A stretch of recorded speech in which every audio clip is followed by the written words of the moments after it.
Wow, ভাবা যায়। হ্যাঁ, নদীর পানি বরফ হয়ে আটকে গেছে শীতের মধ্যে।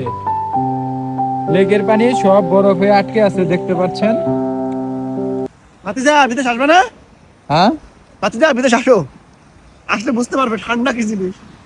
অবস্থা খুবই খারাপ।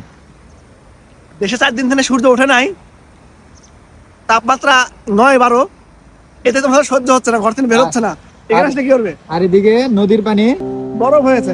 বরফ হয়ে আটকে আছে, লেকের পানি সব বরফ হয়ে আটকে আছে, দেখতে পাচ্ছেন। ও, আবার স্বপ্ন দেখা হচ্ছে ইউরোপের কানাডা যাবে। হ্যাঁ, আগে গোসল করো নাকি? আর গোসল করো।